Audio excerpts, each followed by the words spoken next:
Esta es la tercera reunión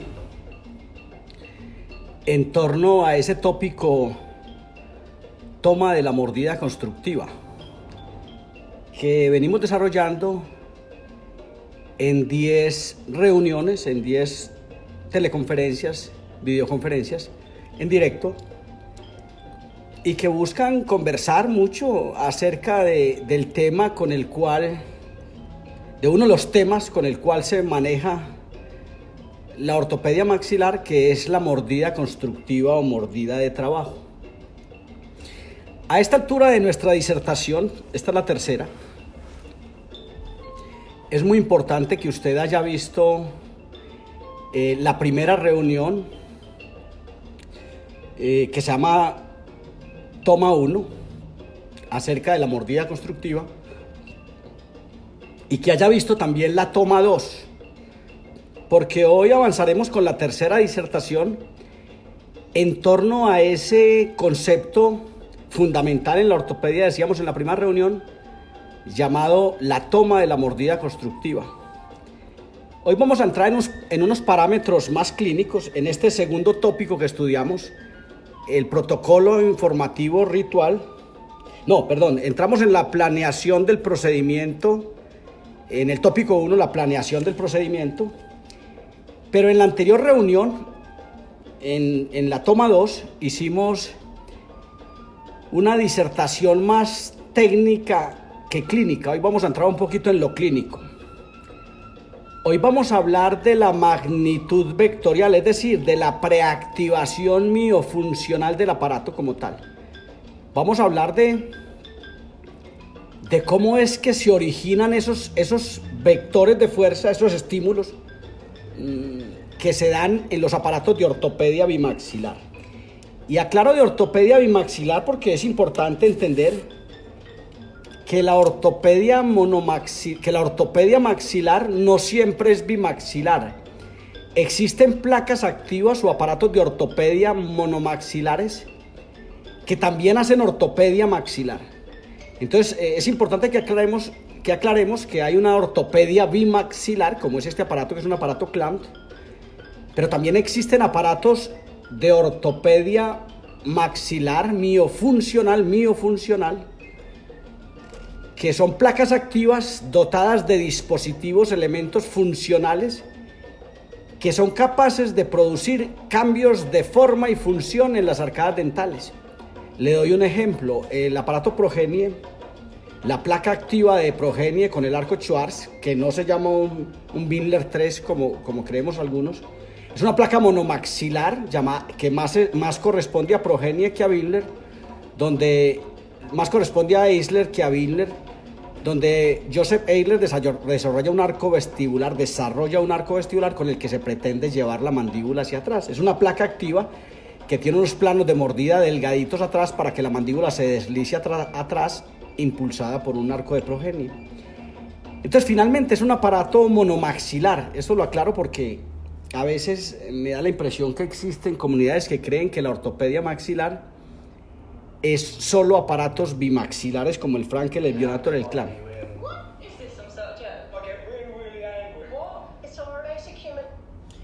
Entonces aclaro eso por esa razón, pues. Vámonos adelante. Hoy vamos a hablar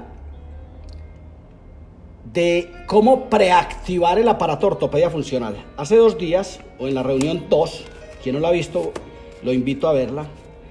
En la reunión 2 mostramos cómo se adaptaba esta cera, cómo esto es el preregistro y está clasificado en este primer ítem de la planeación del procedimiento.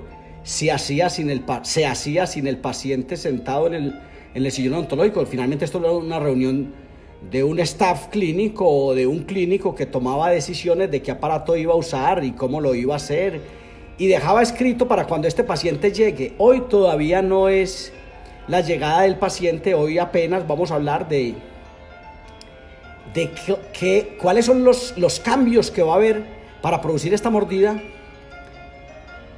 para que se pueda expresar esa preactivación miofuncional. Decíamos en la primera reunión que la mordida constructiva era la preactivación miofuncional del aparato.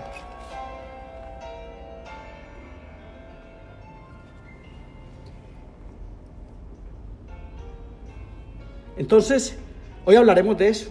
Hoy hablaremos de cómo es que se va a hacer el avance. Y yo creo que es el momento de comenzar.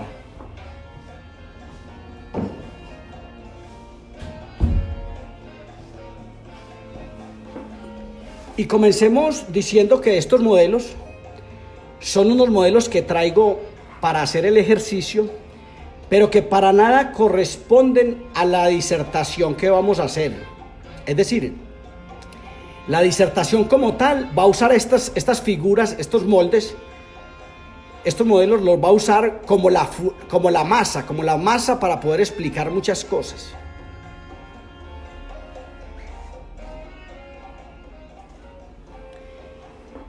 Entonces, hablemos de un plano.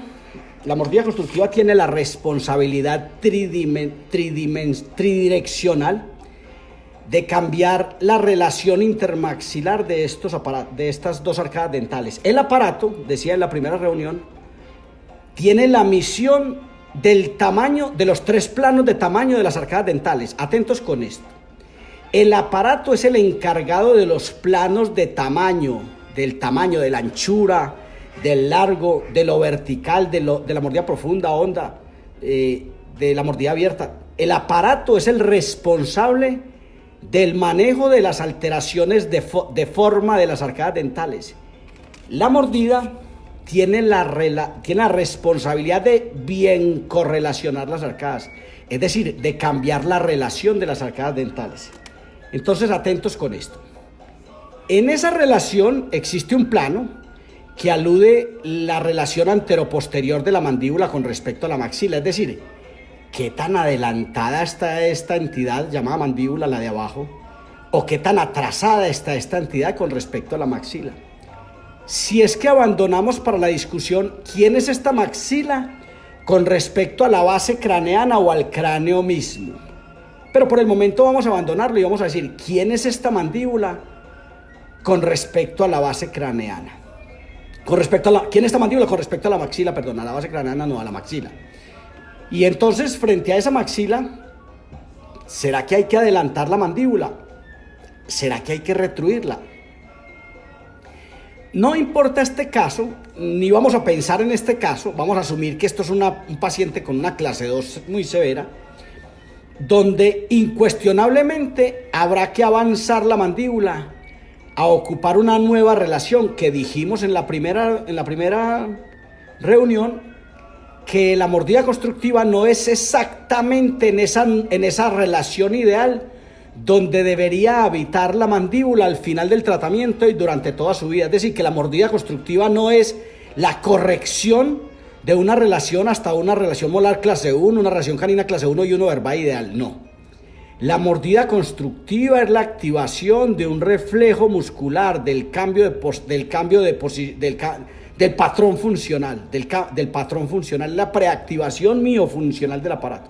Entonces la mordida constructiva lo que busca es elongar la fibra muscular, alargar la fibra muscular, acortar la fibra muscular, cambiar el patrón funcional. Atentos con esto.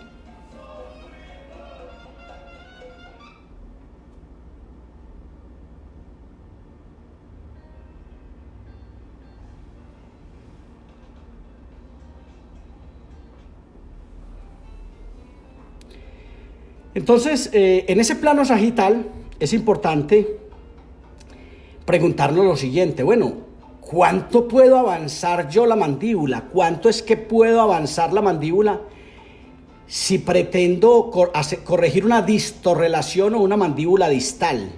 Lo que comúnmente llamamos clase 2, aunque los términos distorrelación o mandíbula distal son términos más ortopédicos. No aluden exactamente la llave de oclusión molar, un trabajo desarrollado por Angle en Pasadena a comienzos del siglo pasado. ¿Cuánto debo avanzar yo esta mandíbula? ¿Qué tanta es la distorrelación? ¿Qué tanto prognatismo hay? ¿Quién es el punto A? ¿Quién es la longitud maxilar? ¿Quién es el punto B? ¿Quién es la longitud mandibular? ¿Qué tanto es que debo yo avanzar esta mandíbula?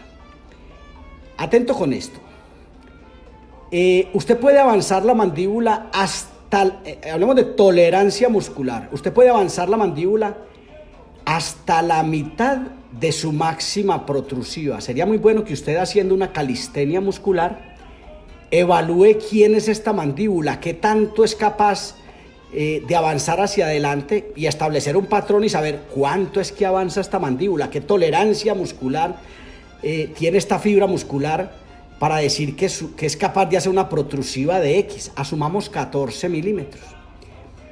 Si es así, usted tiene que saber que usted tiene una tolerancia de 7 milímetros, que es la mitad de esos 14. Usted puede avanzar la mandíbula hasta la mitad de la máxima protrusiva, que en este caso son 14 milímetros.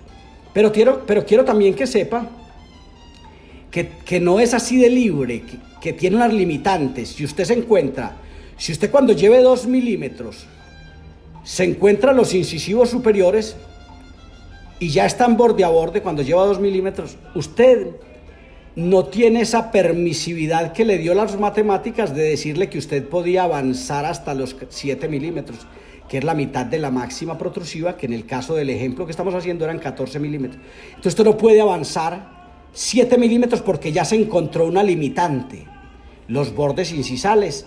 No es, en síntesis, en esa oración, dice que usted no debe hacer mordidas constructivas con mordida cruzada anterior. Así tenga una tolerancia muscular, ¿cierto? Usted no puede hacer esto. Eso castiga enormemente a las clases 2, división 2, que en muchas ocasiones inclusive hay que convertirlas en clase 2, división 1, para poder tener esa libertad y tolerancia de poder avanzar con la mandíbula hasta la máxima protrusiva. El debate que estamos haciendo corresponde a unos aparatos respetantes del espacio fisiológico. Esto no corresponde a los aparatos, asumamos por ejemplo los aparatos de Hans-Peter Wimler, que son supremamente elásticos y que no necesitan de estos parámetros que estoy explicando y que corresponden a la ortopedia tradicional. De hecho, estamos hablando del activador. Me gustaría que revisaran en un libro que se llama Aparatología Ortodóntica Removible. Es un libro viejito, de hecho, se llama Aparatología Ortodóntica Removible de Graeber y Newman. Aunque fue hecho en 1966 por Martin Schwarz y Max Grasinger. Realmente el libro es de los dos, solo que después vino Panamericana y lo firmó Graeber y Newman, pero el libro es de Max Grasinger y Martin Schwarz, el padre de la biomecánica, Martin Schwarz.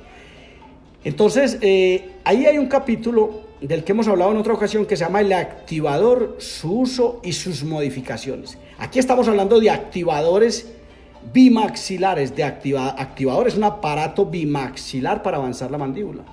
Es un término básicamente dado por Andresen o por Viggo Andresen o por Carl Heupel, que básicamente buscan hablar de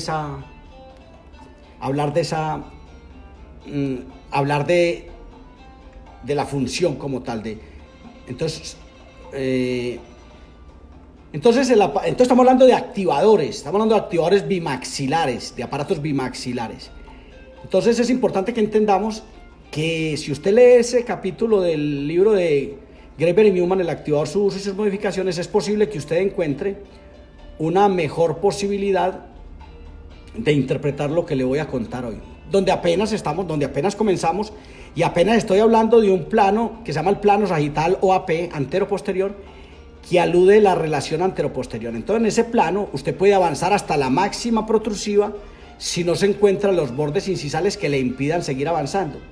En los pacientes clases 3 usted podrá hacer una retrusiva, la retrusiva tolerable por el paciente. Recordemos que son 10 reuniones. Por allá en una de estas reuniones, cuando estemos hablando del paciente, le mostraré que las mordidas no se hacen en el sillón odontológico y que por consiguiente se hacen en un butaco cualquiera, sin espaldar y sin descansabrazos, y que cuando usted esté haciendo mordidas para un paciente clase 3 donde deberá retruir la mandíbula, es casi imposible hacerlos en el sillón odontológico con el paciente acostado, porque la testera no le va a permitir llevar esta mandíbula hacia atrás, y que ese día usted tendrá que tener el paciente en un butaco cualquiera sin espaldar y sin descansabrazos, y que tendrá la cabeza mirando hacia el cielo, y que usted estará parado con el pulgar en el mentón y el índice por debajo del mentón, y usted guiará la mandíbula, la guiará, no la forzará, la guiará y la llevará hacia atrás en la medida de lo posible, habiendo hecho una apertura y buscando la retrusiva y buscando una apertura en ese momento. Pero eso lo haremos sobre un paciente. Ya les pedí permiso a todos ustedes para hacer esto sobre un paciente que será un paciente adulto, no será un niño, y será un paciente que no tendrá la alteración que estaremos discutiendo. En síntesis, será esta misma charla, pero ya en la clínica, en un paciente como tal, para mostrarle cómo se va a hacer la mordida. Esa relación anteroposterior, usted avanzará a la máxima protrusiva sin superar los bordes incisales de los incisivos superiores, o hará una retrusiva que conversaremos clínicamente ese día. Existe un plano que todavía no reconocemos bien, que se llama el plano frontal, que alude la relación lateral de la mandíbula con respecto a la maxila. La relación lateral de la mandíbula con respecto a la maxila, es decir, cuán desviada está la línea media ósea inferior de la superior o cuán acertada o coincidente está. La relación lateral de la mandíbula con la maxila se llama el plano frontal, no se llama el plano transversal, que alude la anchura de las arcadas dentales y que corresponde al aparato, no a la mordida constructiva. Corresponde a un aparato muy expansivo si es que tiene estrechez, o a un aparato un aparato muy miotónico, que no fomente mucho el tono y que básicamente no requiera mucha anchura. Entonces, no es el plano transversal. El plano frontal alude a la relación lateral de la mandíbula con respecto a la maxila. Ahora, y ahí el parámetro es el siguiente: todas las mordidas constructivas deberán hacer coincidir las líneas medias óseas si se encontraran estas desviadas. Estas líneas medias óseas usted deberá establecerlas y las hará coincidir. Es importante tener presente ese parámetro. Y para eso yo traje un aparatico, un casito por acá, un par de modelos que me encontré ahora antes de subir, donde usted seguramente tendrá que hacer coincidir estas líneas medias óseas y tendrá que hacer mayor protrusiva por el cóndilo derecho de este paciente, izquierdo de la fotografía. Usted tendrá que hacer esta protrusiva mayor por ese cóndilo, y de pronto en ocasiones tendrá que hacer retrusiva por este cóndilo. No es este el caso. Entonces, entendamos esto. El plano frontal alude a la relación lateral de la mandíbula con respecto a la maxila, y aquí deben coincidir las líneas medias óseas en la mordida constructiva que usted esté desarrollando, excepto, atento con esto, excepto que en su caso exista una asimetría de la rama, una asimetría de la longitud del cuerpo mandibular, una asimetría condilar, un cóndilo más grande que otro, una asimetría condilar, un macro o un microcondilismo. En general, si usted encuentra una desviación, si no existe una asimetría en alguna entidad, si usted encuentra una desviación, usted está en presencia de una alteración que mediante la función usted podrá corregir, y por consiguiente usted debe hacer una corrección de la línea media ósea en ese paciente.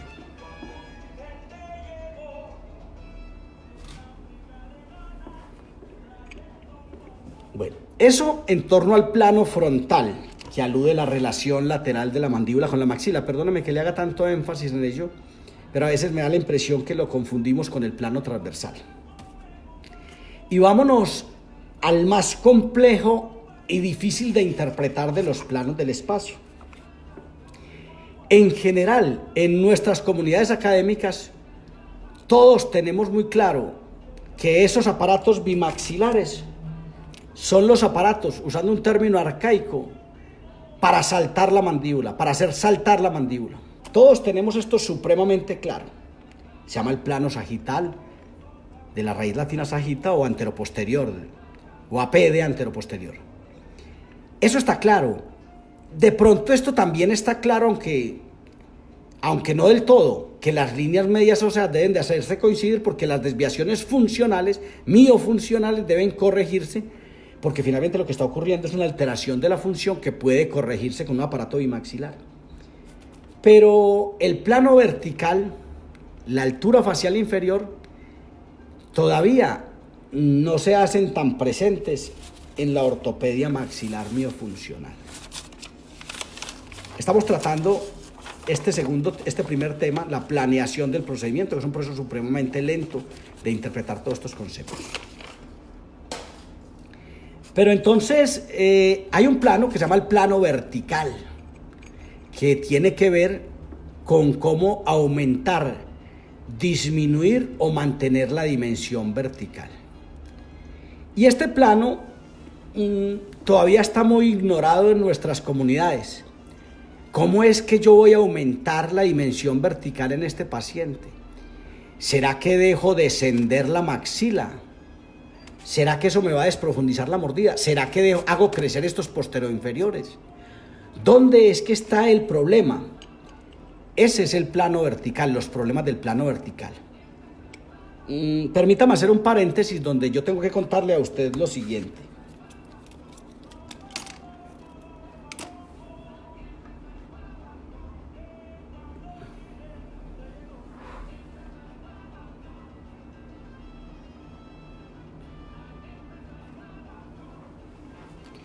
Donde tengo que contarle a usted lo siguiente. Antes de usted hacer una mordida constructiva y en la planeación del procedimiento y en la evaluación del procedimiento, se van a hacer fundamentales estas rayas. Este parámetro se llama el parámetro sagital. Parámetro sagital derecho de este paciente, parámetro sagital izquierdo de este paciente y parámetro referencial de los modelos de trabajo. El referencial, qué tan adelante o qué tan atrás está esta mandíbula.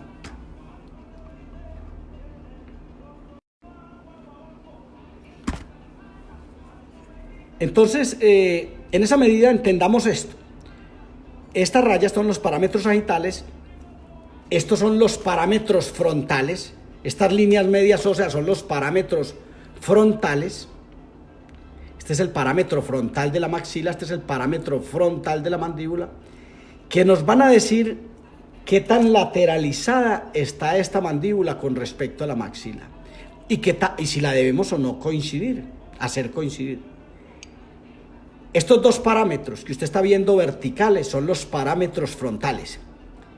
Y estos parámetros que le estoy dejando ver, este resaltado rojo de estos bordes incisales y su correspondiente altura en la cara vestibular de los incisivos inferiores, esta raya que nos muestra un overbite casi el 100%, son los parámetros verticales. Estas dos rayas horizontales que usted está viendo, son los parámetros verticales y son los parámetros que le van a permitir a usted evaluar, no solo tomar decisiones acerca de cuánta apertura va a ser, cuánta protrusiva va a ser, si va o no a corregir las líneas medias óseas, sino que además le van a permitir evaluar luego. Habrá un momento en el que usted pondrá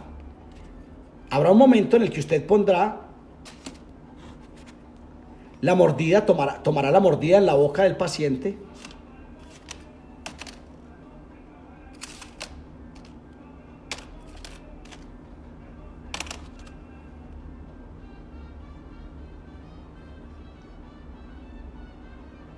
Habrá un momento en que usted,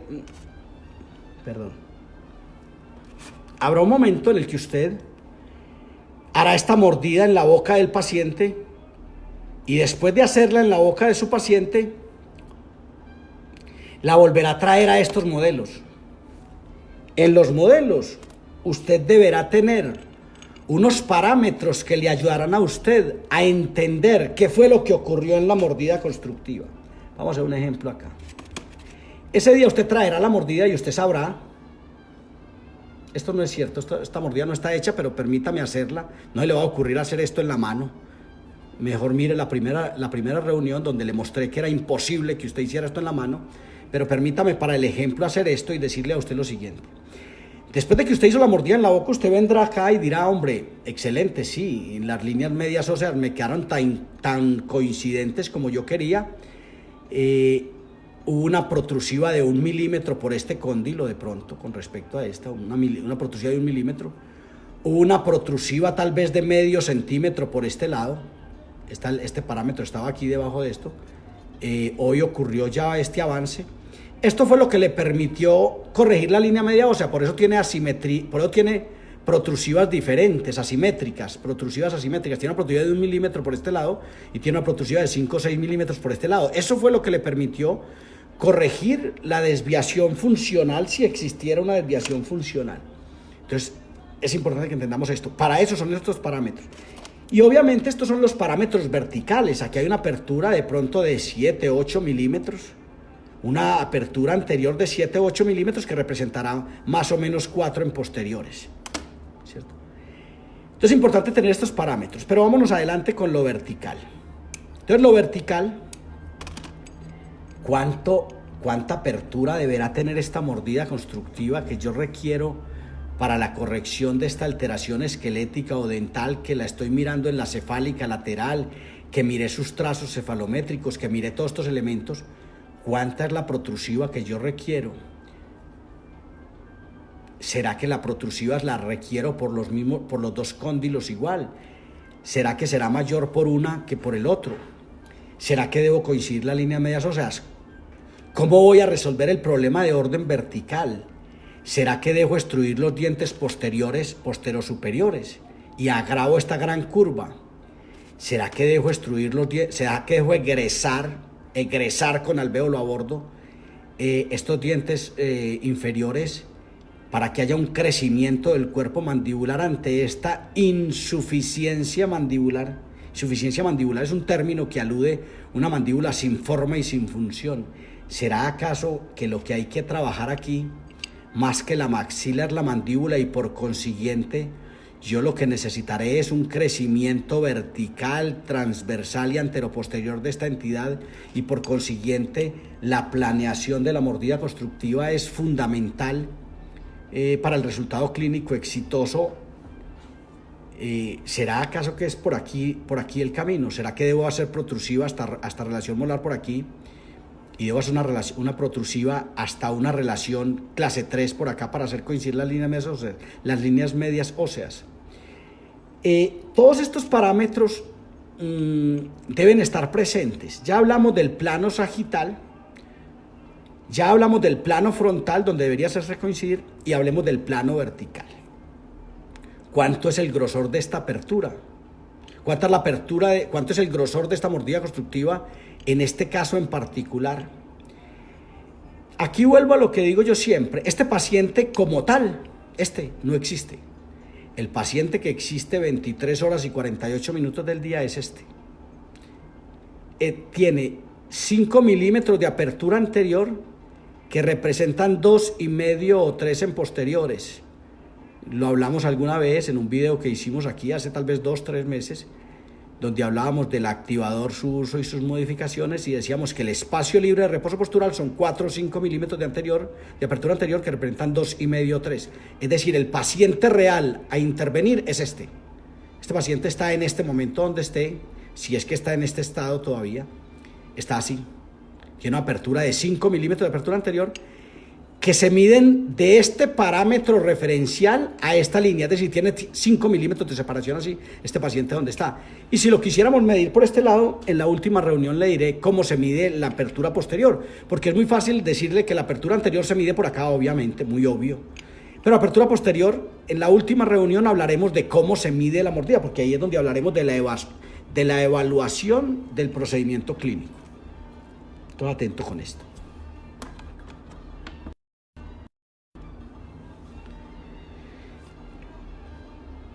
¿Cuánta es la apertura que debemos manejar?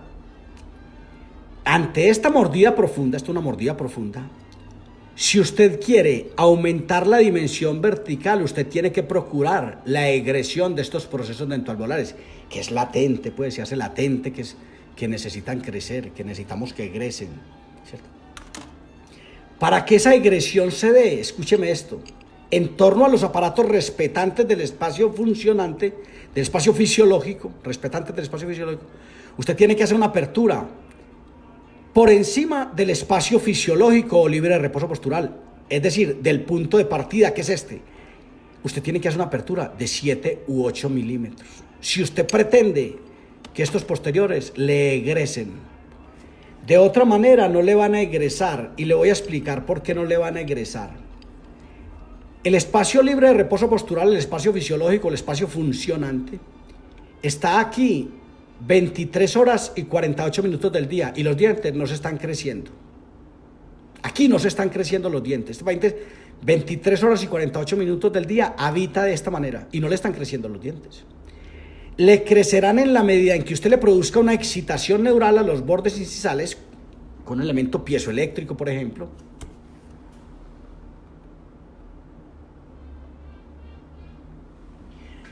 Con un elemento piezoeléctrico, por ejemplo, una excitación que le produzca esto, o que piense, si no tiene ese elemento piezoeléctrico, en hacer una apertura por encima del espacio fisiológico. Ahora, usted necesita hacer crecer unos dientes y necesita mantener estos en posición. Es muy posible que, dependiendo de eso, usted decida su mordida constructiva. Y para eso le voy a contar algo un poquito muy simple, pero muy complejo a veces de interpretar. Grosso modo, en la literatura clínica existen 3 aparatos de ortopedia maxilar. Uno sin acrílico interoclusal,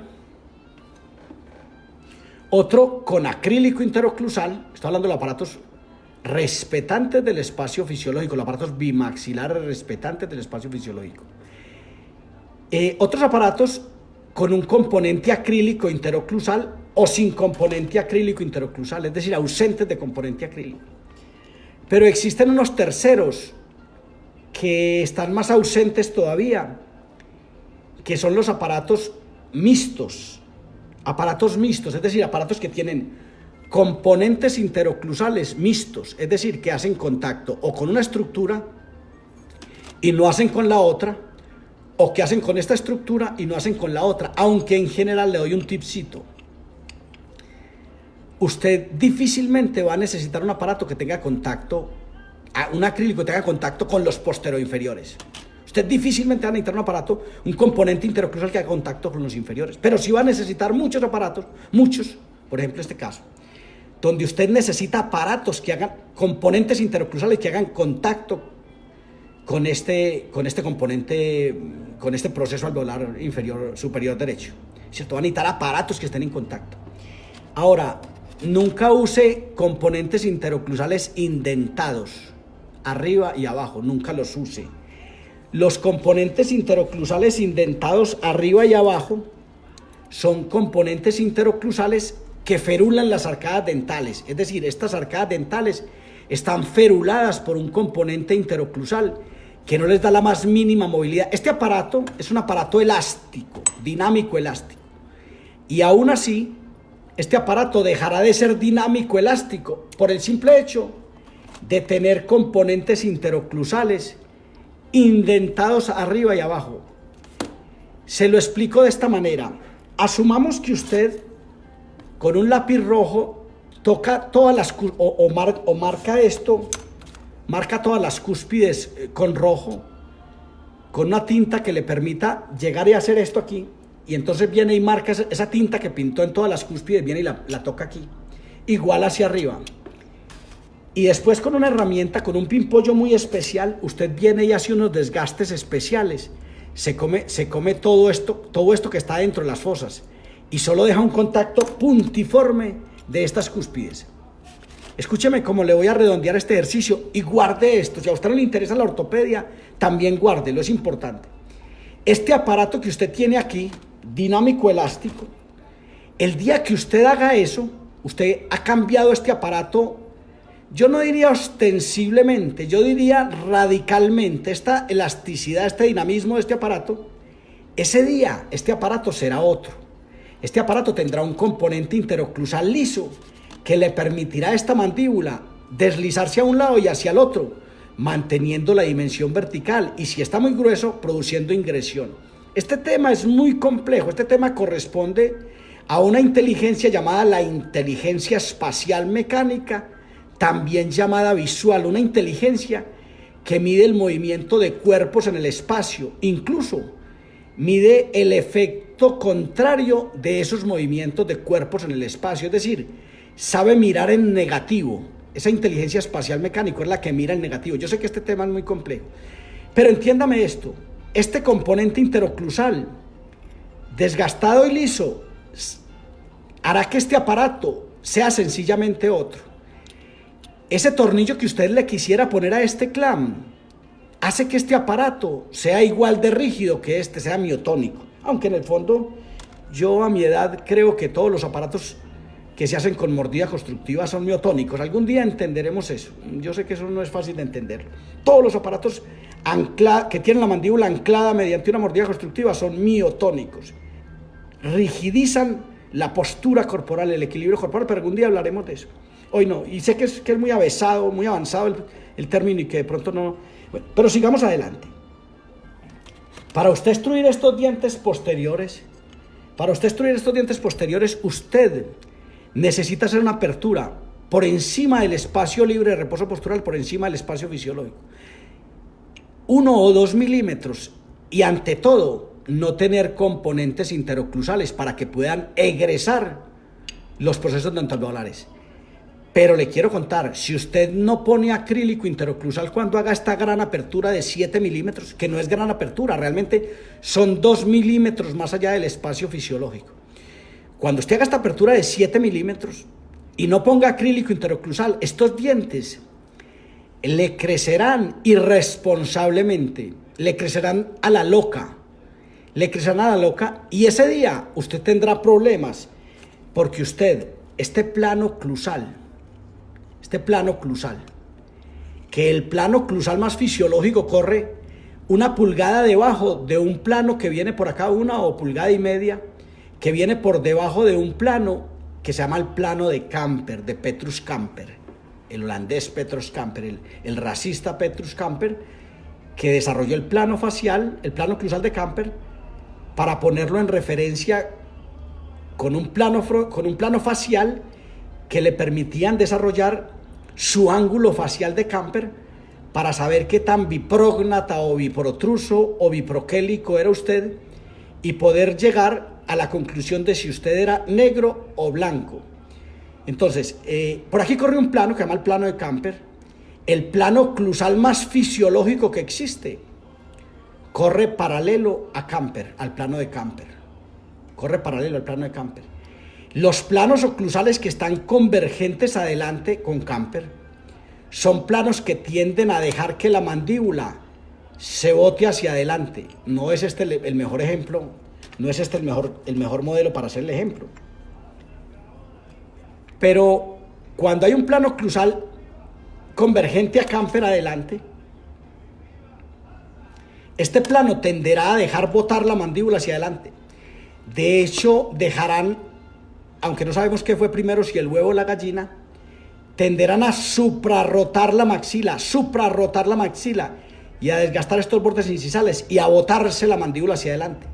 Porque generalmente tiene una concomitancia en la maloclusión de hipoplasia maxilar y tendencia prognativo-mandibular, en ese patrón genético de prógnata mandibular o de hipoplásico maxilar, que a veces llamamos olímpicamente clase 3, ¿cierto? Entonces, esta mandíbula tenderá a botarse hacia adelante. Y los casos de mandíbulas y las mandíbulas clase 2 tenderán a ser divergentes con Camper.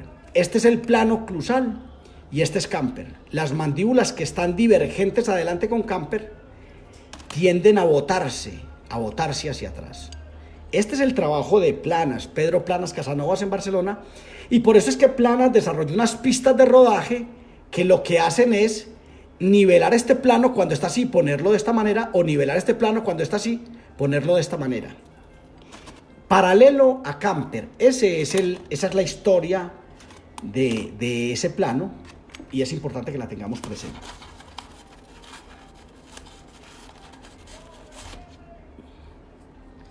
Entonces, ¿cuánta es la apertura que necesitamos en este caso? Usted necesita un componente en este caso, vamos a hablar de este caso real. Usted necesita una apertura por encima del espacio fisiológico.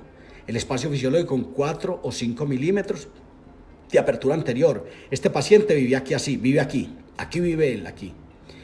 Este paciente necesita una mordida de 2 milímetros por encima de este espacio fisiológico, es decir, estos 2 milímetros. Y necesita que el aparato tenga un componente interoclusal mixto, es decir, que haga contacto con los dientes superiores, pero que le deje estos dientes libres para que puedan egresar, salir, crecer con alvéolo a bordo. Y si usted procura una excitación neural de los bordes incisales, eléctrica, ojalá eléctrica, tenga la certeza que hará crecer más estos procesos alveolares. Y hacer crecer estos dientes, hacer crecer este proceso dentoalveolar es hacer crecer el cuerpo de esta mandíbula. Haga el experimento clínicamente cuando usted pueda. Coja a sus pacientes que tienen mordida profunda, donde usted pueda asegurar que su mordida profunda está dada por falta de crecimiento vertical de la mandíbula, y métale sus dedos sobre las caras oclusal del paciente, métaselo y póngalos aquí. Y deje el índice por fuera, deje el pulgar adentro y el índice por fuera, y palpe el grosor del cuerpo mandibular en su paciente, pálpelo. Y haga eso mismo cuando usted haga crecer este cuerpo alveolar, este cuerpo mandibular. Porque finalmente, si usted hace egresar estos dientes, usted está haciendo crecer la mandíbula. Que hoy no le haré mucho ahínco en ello, pero que no solo es un crecimiento vertical, sino un engrosamiento de la tabla alveolar, un crecimiento vertical que se traducirá en crecimiento de esta mandíbula, en crecimiento multidimensional, de una mandíbula que el problema que tenía desde el comienzo se debió haber llamado insuficiencia mandibular, falta de función, de forma y tamaño, de forma y función como hacedores del tamaño. Entonces, sigamos adelante, ¿cuántos milímetros necesita? Usted necesita 7 milímetros, y si va a 8 no es ningún problema, pero usted necesitará meter un componente interoclusal que contacte con estos dientes y que le deje egresar estos dientes. Ahora, yo sé que usted podrá optar por no poner componentes interoclusales en esta mordida profunda, porque la literatura clínica dice que usted debe dejar crecer esto, debe dejar aumentar la dimensión vertical, y su majestad, la herramientica californiana, los trazos cefalométricos, le dirán a usted que usted tiene que dejar una gran apertura. Entonces usted dejará una gran apertura y los dientes le crecerán indistintamente, como no debería ser. Usted debía tener el control de cuáles dientes son los que usted va a dejar crecer y por qué. Entonces, ese plano vertical es importante que lo tengamos presente como un componente interoclusal que puede estar presente o puede no estar, pero siempre con la apertura que usted tenga referente a la condición vertical. Este tema es muy complejo, realmente corresponde al ignorado plano vertical. Este tema es muy complejo. Entonces, pero usted necesitará hacer un grosor de una apertura, grosor que en el fondo no nos preocupa mucho. De hecho, las mordidas constructivas en muchas de nuestras culturas se hacen con una laminita de cera cuadrada. Se mete la laminita de cera aquí, se le dice al paciente muerda, y el paciente muerde. Cabe en este momento recordarle que todo paciente que encuentre algún contacto que se encuentre acá, lo único que sigue es encontrarse el engrama neural, el engranaje mecánico que le dictamina el engrama neural, y en esencia todas esas mordidas que le contactan los dientes son mordidas de la oclusión habitual, que no le van a servir para el tema que estamos debatiendo, que es la ortopedia miofuncional.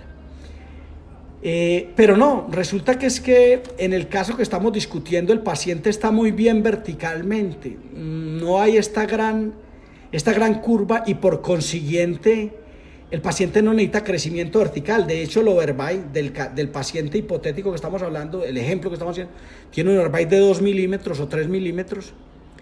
Recordemos que el overbite termina completándose con la erupción de las cordales. Recordemos eso, es importante recordarlo.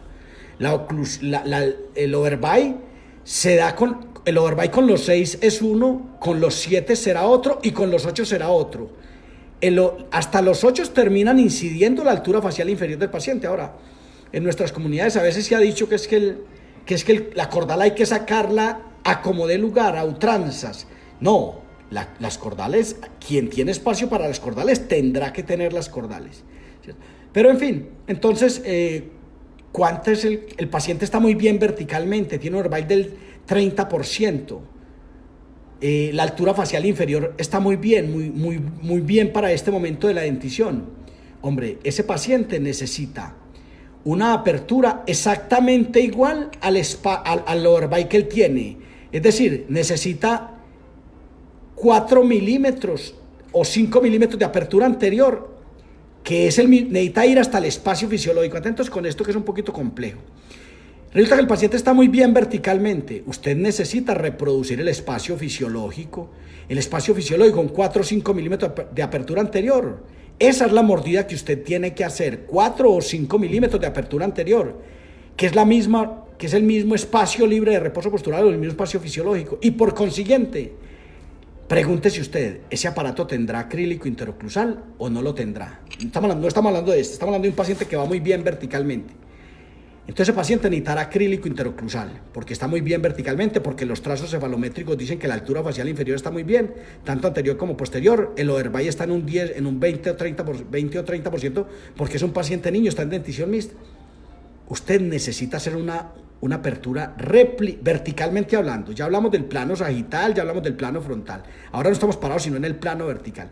Usted necesita hacer una mordida réplica verticalmente del espacio fisiológico libre de reposo postural, es decir, 4 o 5 milímetros, que representa 2,5 o 3 en posteriores. Y por consiguiente, usted tiene que responderse ya a esto: ¿será que necesita acrílico interoclusal ese aparato?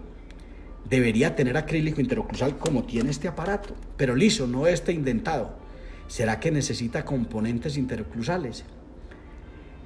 ¿Será que no los necesita? ¿Cuánta es si tengo una buena apertura, una réplica del espacio fisiológico en torno al plano vertical, si pongo acrílico, los dientes no se me pueden extruir? Muy interesante, porque no necesito que se me extruyan, no necesito que haya egresión, no necesito que crezcan verticalmente. Y por consiguiente, sería interesante que yo mantuviera la dimensión vertical. Pero no, asumamos que el paciente tiene una rotación mandibular y tiene una gran mordida abierta, no solo dental, sino por rotación mandibular.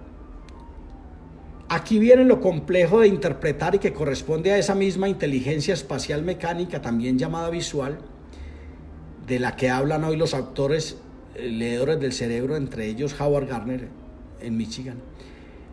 ¿Cuánto es el grosor que necesita esta mordida?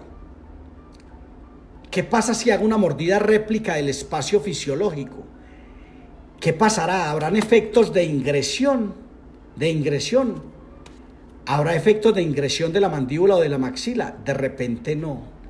De repente va a quedarse el paciente en lo mismo. ¿Será que invado un poquito el espacio fisiológico y meto un componente interoclusal más grueso para que ante la reclamación de la mandíbula, de ese espacio libre de reposo postural que está invadido por un componente interoclusal llamado dedo pulgar en este momento, pero que se llamará acrílico interoclusal en el aparato, se produzcan efectos de ingresión? Es posible no, así tiene que ser. Usted tiene que meter componentes interoclusales. Pero aquí nos va a dar mucho temor, porque si este paciente llegó con esta mordida abierta, no hablemos de estamos usando estos modelos a manera de ejemplo. Este paciente llegó así, y para usted sacarlo de su consulta con un aparato así, a usted le va a dar temor. Pero lo único que le va a ingresar estos procesos dentoalveolares es la invasión del espacio fisiológico mediante componentes interoclusales. Yo no sé si usted conoció, yo sé que todos ustedes están muy jóvenes, conoció a Donald Woodside, a Harvard, Petrovic, el grupo de Toronto, el trabajo del grupo de Toronto, o de Michigan mejor. Donald Woodside habló de la invasión de elementos. De hecho, tiene un aparato que se llama el indestructible de Woodside, que es unos bloques de acrílico, donde Woodside demuestra que la invasión del espacio fisiológico es lo único que hará ingresar estos procesos dentoalveolares. ¿Sí? Pero eso corresponde a otra ortopedia, y el problema de nosotros es que nosotros creemos que la ortopedia habita en nuestra metódica. Nosotros somos hijos de metódicas, nosotros tenemos metódicas ortopédicas, y mi metódica, si yo soy frankelista, por ejemplo, entonces yo creo que Frankel es la panacea y que solo Frankel me resolverá los problemas. El aparato Frankel, ideal para corregir micrognasias, hipoplasias severas, me resuelve esos problemas, no me los resuelve todos, ¿cierto?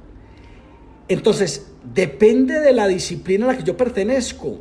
A mí me cuesta trabajo entender estos componentes interoclusales porque yo pertenezco a una escuela X. La ortopedia maxilar no son escuelas, no son escuelas.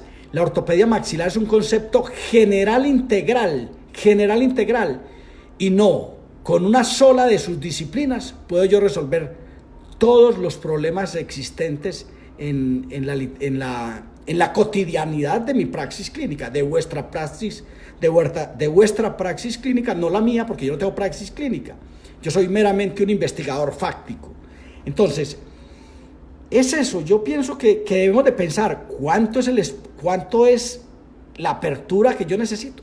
Lo cierto del caso es que la apertura, el grosor de la mordida, los tres elementos que tiene que gobernar esta mordida constructiva, los tres planos de relación intermaxilar, sagital AP, frontal y vertical, deben de ser planeados de una manera muy concienzuda, apoyado en todas las ayudas diagnósticas, para saber para el manejo de cada uno de los planos. Ahora, entiéndame, nuestras escuelas a veces manejan un solo plano del espacio y desde un solo plano del espacio corrigen las alteraciones. Atento con esto que voy a decir, que es un poquito complejo. Nuestras escuelas manejan un solo plano del espacio y con ese plano del espacio se valen para conseguir el resultado clínico. Pero eso no es malo. Con eso solo quiero decirle lo siguiente. La ortopedia es tan integral general que de la mano del plano vertical pueden caminar los demás planos, inclusive el sistema tónico postural, el equilibrio integral, no del ser, no del cuerpo, sino del ser, el equilibrio integral casi psíquico del ser humano. Entonces, pero tienen que caminar tienen que caminar de todos los planos, pero hay planos que son capaces de apersonarse de las alteraciones de otros planos. Si usted entiende el trasfondo de mi discurso, si usted le hace mayéutica a mi discurso, si usted le hace hermenéutica a mi discurso, en mi discurso subyace que el plano vertical es el primer plano a tratar, es el plano más importante de manejar y que de ahí se pueden corregir los otros planos. No obstante, hay disciplinas que desde otros planos manejan el plano vertical. Pero si usted maneja el plano vertical y le da prelación al plano vertical, la mandíbula podrá rozar lateralmente. Y en ese roce lateral, en ese desatrapamiento clusal, en ese desatrapamiento de la mandíbula, es muy posible que se exprese el resultado clínico de una manera más rápida, que es lo que necesitamos, porque insisto,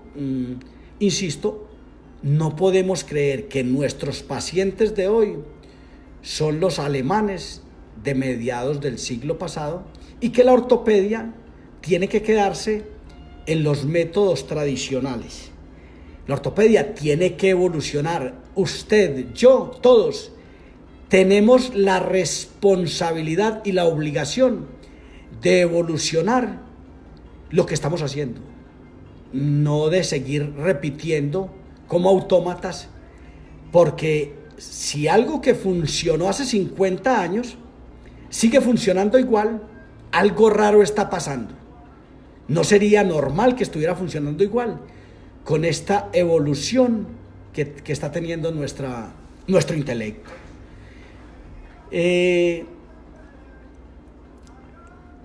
Para cerrar esa discusión, para cerrar ese tema, usted está en mayor capacidad de entender lo que estamos haciendo que el mismo autor de muchos de estos métodos. El autor de estos métodos es más inteligente que todos nosotros. Sin información logró desarrollar algunos métodos como estos, sin mayor información. Pero nosotros tenemos estos métodos de esta escuela, de otra escuela, de otra escuela, de más escuelas, y tenemos una internet enfrente y una cantidad de libros en nuestra oficina y en nuestra casa que nos llevan a tener más conocimiento, pero también tenemos el problema de que con más conocimiento a veces tenemos la obligación de discernir, de reflexionar acerca de toda esa información que tenemos, y de pronto eso se hace más fácil, pero tenemos mayor información, y si tenemos mayor información es porque sabemos más, ¿cierto? Sabemos más que muchos de estos autores, pero nos cuesta trabajo porque a veces creo yo que veneramos a nuestros maestros. Nuestro maestro fue un mediador del conocimiento. Ahora nos corresponde a nosotros. El maestro fue un director, nos mostró el conocimiento y nosotros tenemos que seguir evolucionando el conocimiento, ¿cierto? Pero no podemos seguir creyendo que tenemos que seguir venerando al maestro y simplemente repitiendo lo que el maestro fue más inteligente que nosotros, por eso llegó a donde llegó.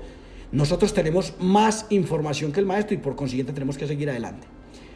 Por vuestra atención, muchas gracias. Espero no haberme extendido mucho. Tenía la idea de no extenderme mucho, pero no sé. Muchas gracias.